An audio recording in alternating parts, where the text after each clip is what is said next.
Vamos a estudiar estos materiales compuestos, ¿verdad? Acá tenemos unos racks, unas mesas, ¿verdad? El material compuesto, vieron, está compuesto de varios, tiene hormigón armado también, tiene similares de madera, de plástico, vidrios, eh, orgánicos, etcétera. Materiales compuestos.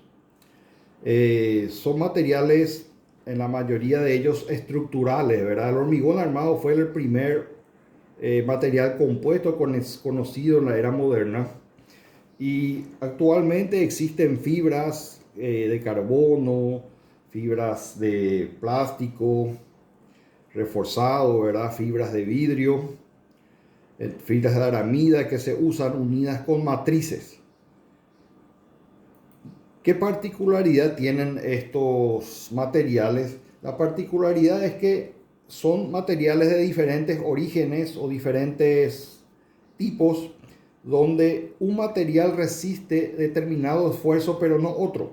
Entonces con el otro material se hace una colaboración física y mecánica, de modo que los materiales trabajen como necesita el ingeniero en su obra. Entonces estos materiales son muy importantes debido a que se ajustan al diseño. eh, es más específico, más como direccionado a ciertas industrias, ciertos esfuerzos. Entonces son muy interesantes. Hay puentes que se hicieron con estos materiales, ¿verdad?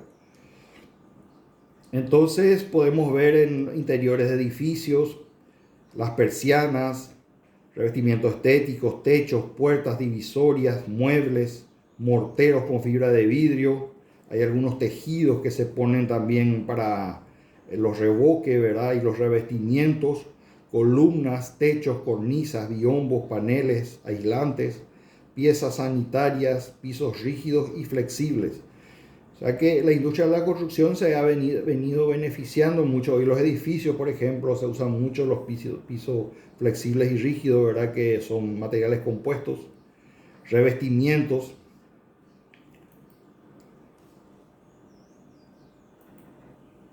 Tenemos, por ejemplo, los más conocidos, el puente sobre el río Tay en Escocia, el Museo de Arte de Milwaukee, diseñado por Calatrava, el puente de San Diego, la Glasgow Science Tower en Escocia de 120 metros de altura, el Millennium Dome de Londres, el Eyecatcher Building, edificio de viviendas, la Torre de Coliserola en Barcelona, etcétera. Todo esto le dan particularidad a los diseños, sobre todo porque son materiales livianos que pueden desarrollar resistencias muy interesantes. Entonces, la escala en que se estudia es a partir del Armstrong. Normalmente en nanómetro podemos nosotros visualizar con un microscopio electrónico que las dimensiones de esos materiales, ¿verdad? En su escala, en esa escala nanométrica, que es 10 astros.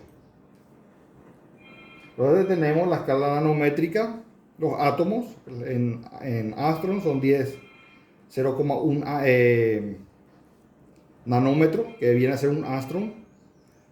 También tenemos el milímetro, ¿verdad? Las fibras, en microscopio los precipitados y las armaduras de hormigón armado, entonces ya podemos ver en metros.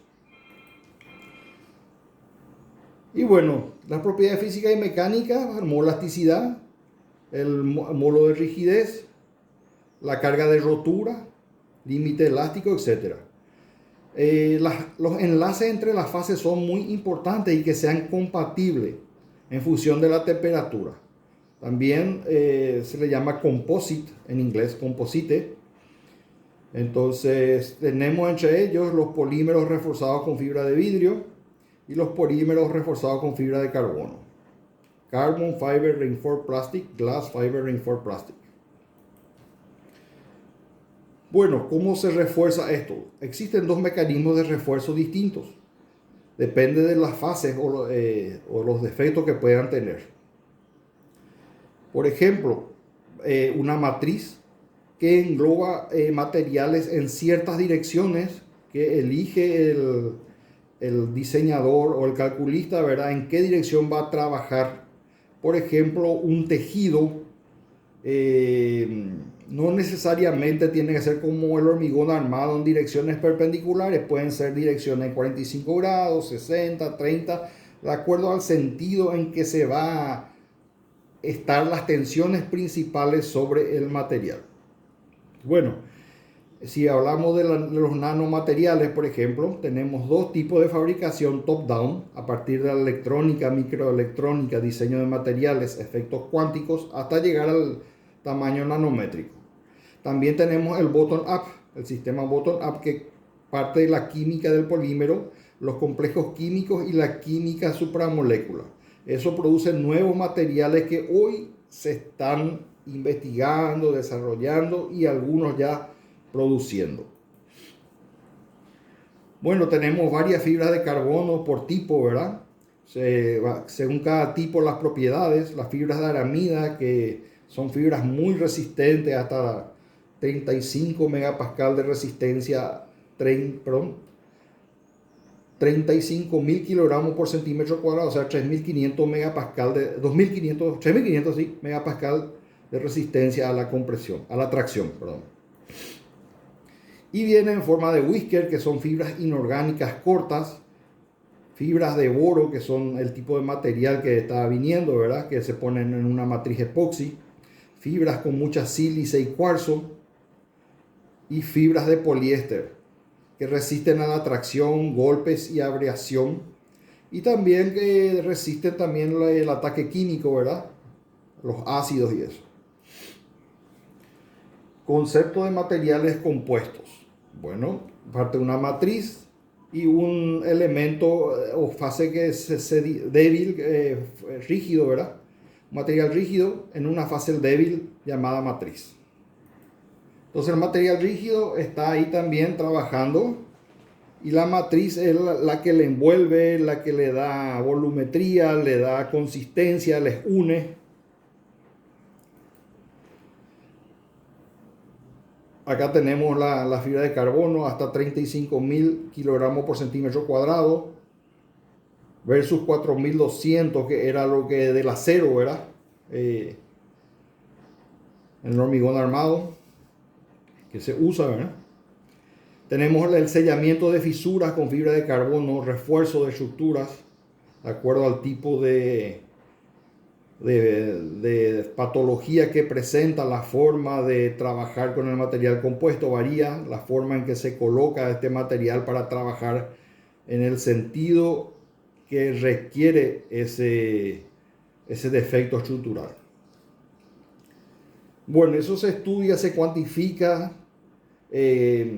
Si las fibras aguantan poco el esfuerzo de corte, esa sería una desventaja, por ejemplo, para usar masivamente, y el costo es muy alto también con respecto a los aceros de alta resistencia. Pero tiene la facilidad que ya dijimos, que resiste a los químicos, ¿verdad? A la oxidación, la corrosión. Tenemos el Kevlar, que es la aramida, ¿verdad? Y las matrices, que son normalmente adhesivos resistentes, ¿verdad? A temperaturas, esfuerzos. El epoxi, que tiene una alta adhesión final, necesita prepararse la superficie, tiene una vida útil la mezcla, depende de unos ciclos de curados y requiere una dosificación y mezcla de los componentes. Su ventaja también tiene una buena durabilidad, se puede hacer en cualquier espesor y una contracción del 2%. Esto de cualquier espesor es muy importante, y también la variación volumétrica es poca. En cambio el acrílico, su variación volumétrica ya es 7% de contracción y depende del espesor de la capa. Su durabilidad es menor, ¿verdad? Pero tiene una buena adherencia final, es de fácil aplicación, curado rápido y requiere poca preparación de la superficie. El poliuretano es flexible y es mejor para plásticos. Tiene menor adherencia final que los epoxi y es peor en cristales y metales.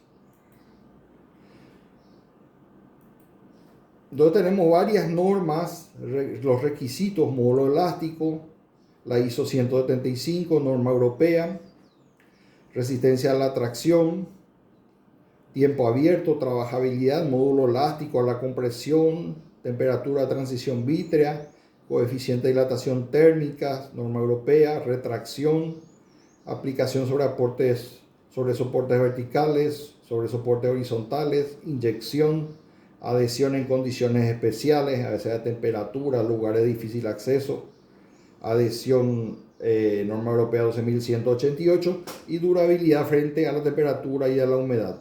Todos estos ensayos deben algunos pasar de acuerdo al lugar en que se va a utilizar, a los materiales que se van a unir, y los requisitos están también fijados. Por el módulo a la flexión, por ejemplo, en algunos casos tiene que ser mayor a 2000 megapascal.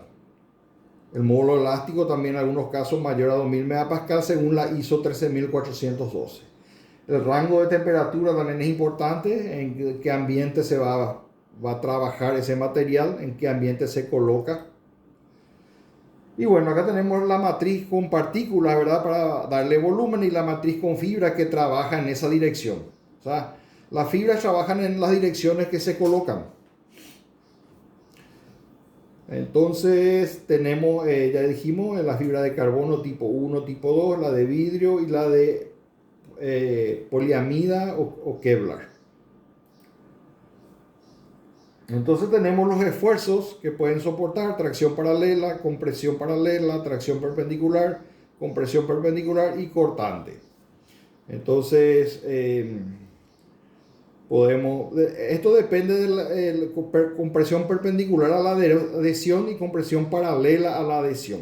Entonces con eso podemos tener, y lo mismo la tracción perpendicular a la adhesión y la tracción paralela a la adhesión.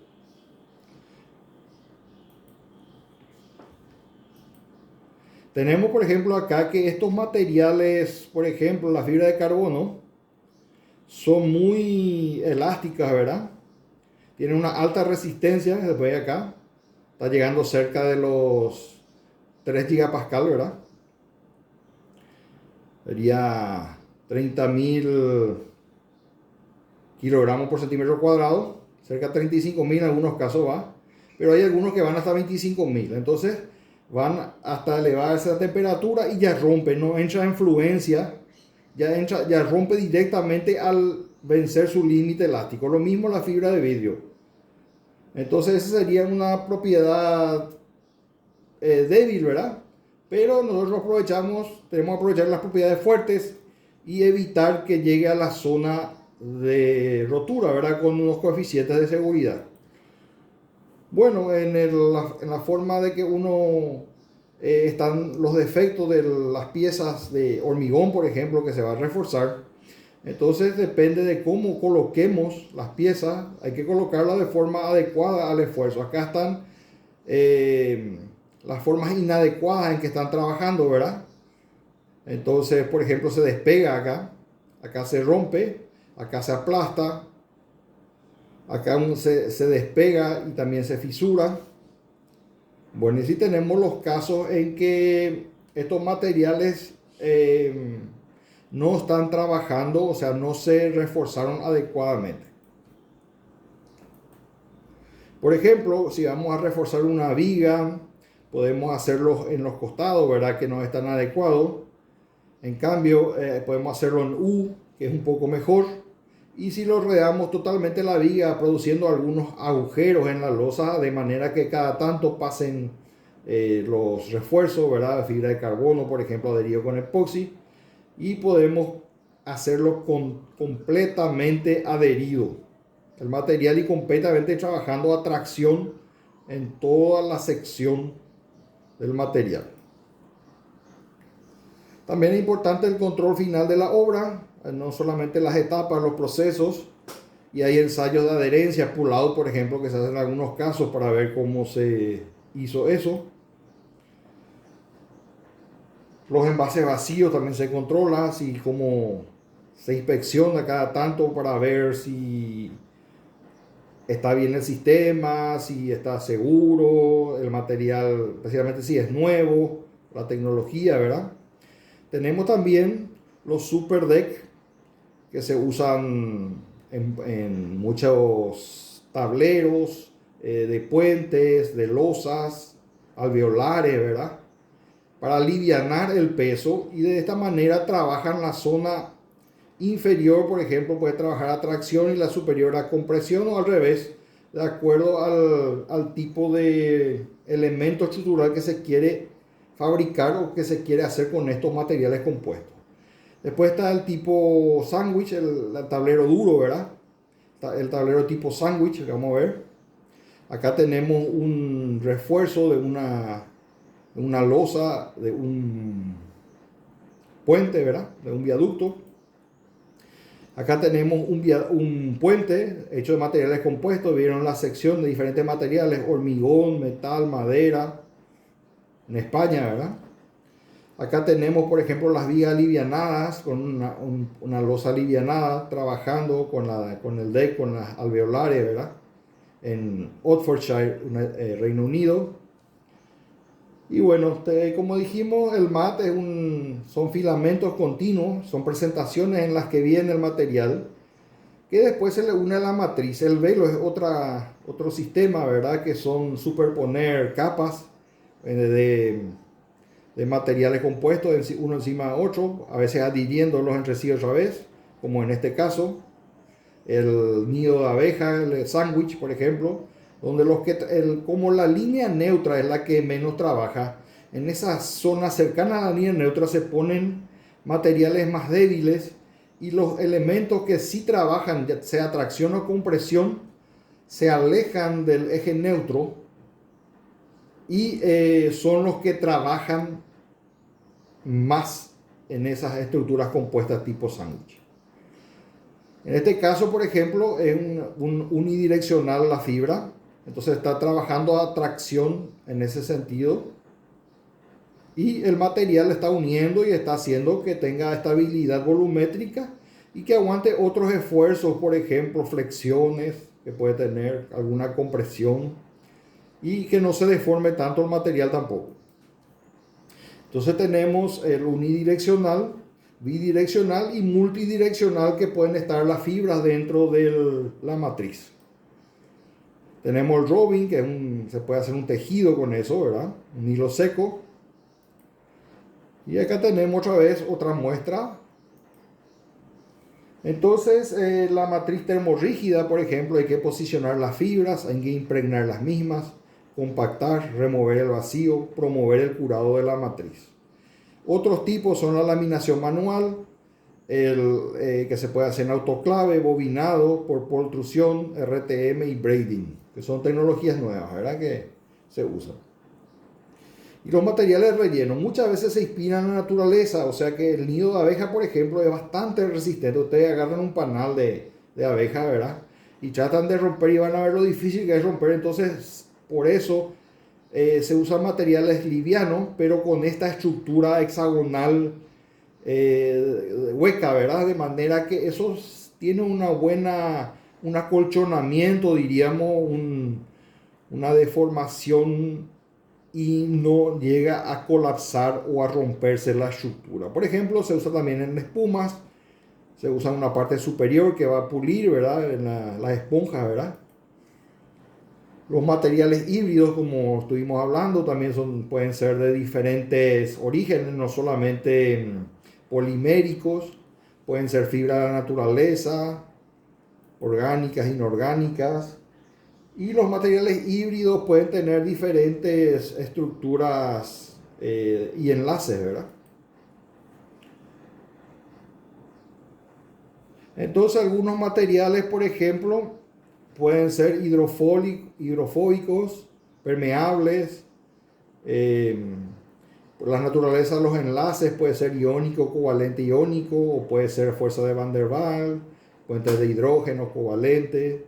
Las temperaturas pueden trabajar a baja o a alta, los materiales inorgánicos a alta, y la estabilidad térmica también es alta. La densidad relativa también es alta en los orgánicos, ¿verdad? Los inorgánicos menos, ¿verdad? Y bueno, las propiedades mecánicas, por ejemplo, los orgánicos: dureza, tenacidad, fragilidad, y en los orgánicos, que son más polímeros, ¿verdad? Elasticidad, plasticidad, dependiendo de, puede presentar de la temperatura, ¿verdad? Puede presentar comportamiento tipo caucho. Propiedades electrónicas, entonces aislante eléctrico, propiedades de reoxidación, ¿verdad? Y puede ser aislante eléctrico, el inorgánico, semiconductor, propiedades magnéticas. La procesabilidad de los polímeros es muy alta, moldeo, función, formación de película, control de viscosidad. Y para materiales orgánicos, polvos, recubrimiento tipo sol, gel, etc. Para la matriz polimérica, por ejemplo, una fase dispersa y un material híbrido. Por ejemplo, los materiales cerámicos, los microespejos con reflejo variable y controlable, bioreactores, liberadores de medicamentos, microdiscos, láser, etc. Materiales con propiedades magnéticas, microreveladores, microválvulas, motores de corriente continua y alterna, microbombas, etc. Entonces, como vimos, los materiales tipo sándwich se usan en cerramiento exterior, sean cubiertas o techos, fachadas, ¿verdad? Espacios interiores, cámaras, sectores, proceso de alimentos, salas blancas, etc. En la construcción. Es ligero, bajo peso, rigidez a flexión, tiene aislamiento acústico, térmico, puede tener buen aislamiento, presenta buen comportamiento a la fatiga. Poca resistencia al fuego, se puede hundir, puede tener punzonamiento, puede tener baja hermeticidad frente al agua. Y bueno, los paneles tipo sándwich tienen propiedades físicas y mecánicas y se clasifican en térmicos, acústicos, impermeables, antifuego, comportamiento ante el fuego, ahorro de energía e impacto ambiental, diseño arquitectónico, variedad de diseños y beneficios económicos. Y los pesos son interesantes, son livianos, 9 a 20 kilogramos por metro cuadrado. Con respecto a otros que son mucho más pesados, ¿verdad? Como las cerámicas, las losas de hormigón armado. Bueno, los costes de producción son a menudo inferiores con los paneles sándwich que con otros tipos de materiales, ¿verdad? En algunos casos son más caros, por ejemplo, usamos fibra de vidrio, fibra de carbono, fibra de aramida, etc. Los depósitos también son caros, ¿verdad? Resistencia a la fatiga del impacto, estuvimos viendo, bajo costo y tiempo de fabricación en algunos casos, buena barrera al agua. Este bajo costo y tiempo de fabricación hay fábricas que se dedican a eso y proveen a bajo costo, entonces a veces compite con lo que se hace in situ, ¿verdad? Hormigón armado, eso que en algunos casos de menor solicitaciones, ¿verdad?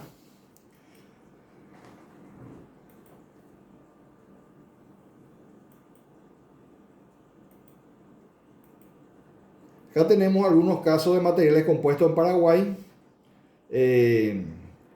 Estos son termopaneles, ¿verdad? Metálicos por afuera y adentro materiales de, ¿cómo se llama esto? Poliestireno expandido, ¿verdad? Y también usan en techo el mismo material. Las aberturas también pueden hacerse de aluminio, ¿verdad? Acá tenemos el caso de un puente, material compuesto, hormigón armado más acero, ¿verdad? La parte superior, la superestructura, la infraestructura de hormigón armado que se están haciendo acá en nuestro país.